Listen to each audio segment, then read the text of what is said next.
பிளாக்ல lottery ticket விற்கிறது ஒரு அமைச்சர், முறுக்கு அமைச்சர், சங்கி அமைச்சர், இப்ப அவர் ஃபேமஸ் ஆயிட்டாரு, சங்கி அமைச்சர், பவுடர் அமைச்சர்,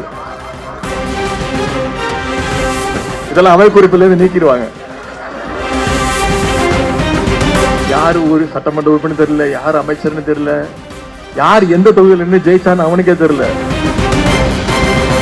இந்த மிரட்டுற வேலைலாம் திமுக காரங்கிட்ட வச்சுக்காதீங்க, இதுக்கெல்லாம் நாங்க பயப்பட மாட்டோம் அப்படின்னு சொல்லிட்டு வந்தேன்.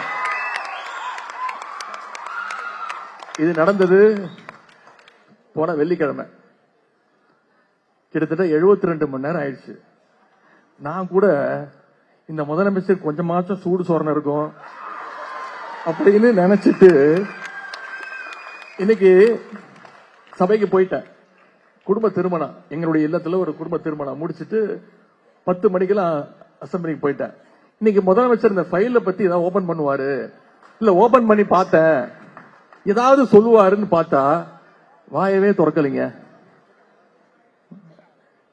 ஏன்னா அவங்களுக்கு தெரியும் திமுக மேல எந்த குற்றச்சாட்டு, பொய் குற்றச்சாட்டு மட்டும் தான் வைக்க முடியுமே தவிர எதையும் நிரூபிக்க முடியாது. நம்முடைய தலைவர் மேல எந்த குற்றமையும் சுமத்தர முடியாது. பூச்சாண்டி காட்டுறாங்க யார் நம்மகிட்ட. அது மாதிரி இப்ப இருக்கக்கூடிய அமைச்சர் ஒரு 2-3 அமைச்சர்களை தவிர நான் இங்க உங்களை பார்த்து கேட்கிறேன், உங்களுக்கு யாராவது அமைச்சர்களோட பேர் தெரியுமா?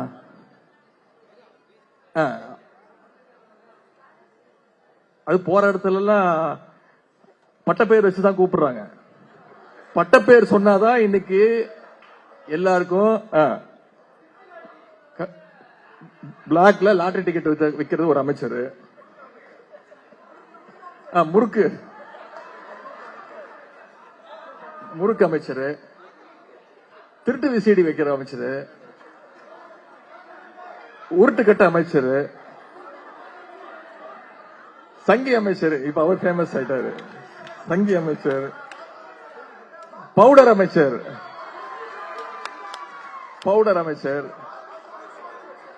பாத்ரூம் அமைச்சர்,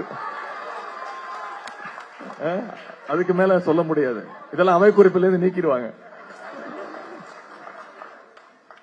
யாரு ஒரு சட்டமன்ற உறுப்பினர் தெரியல, யாரு அமைச்சர்னு தெரியல, யார் எந்த தொகுதியில் நின்று ஜெயிச்சான்னு அவனுக்கே தெரியல. தப்பான தொகுதியில போய் நன்றி சொல்லிட்டு இருக்குதான்.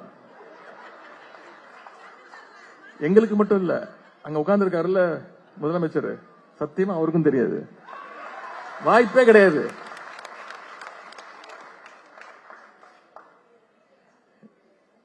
எம்எல்ஏக்கள் யாருன்னு தெரியாது, எம்எல்ஏ கூட பேரும் தெரியாது. இந்த லட்சணத்துல எல்லா எம்எல்ஏக்களுக்கும் அரசு மக்களுடைய வரி பணத்துல கார் வாங்கி தரப்படுறாராம். ஆனா நம்முடைய தலைவர் தெளிவா ஒரு முடிவு எடுத்தாரு. ஆட்சிக்கு வந்ததுன்னா முதல் நாள் பதவி பிரமாணம் எடுத்துக்கும் போது என்ன சொன்னீங்க?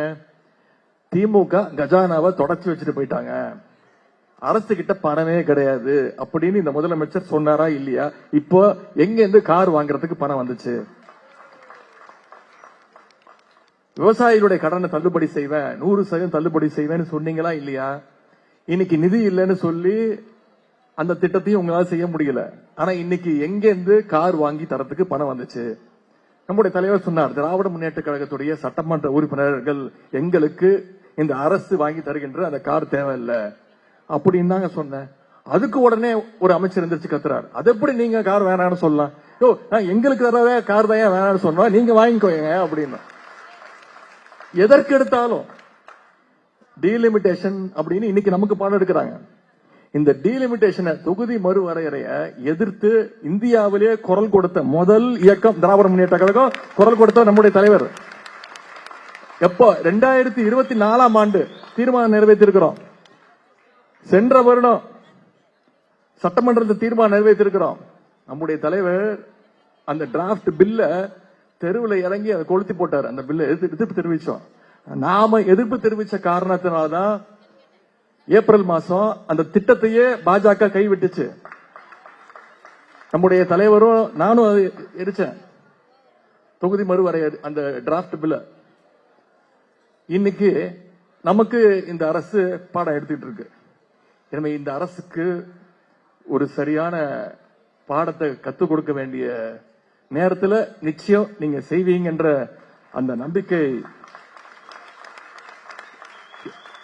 எனக்கு இருக்கு.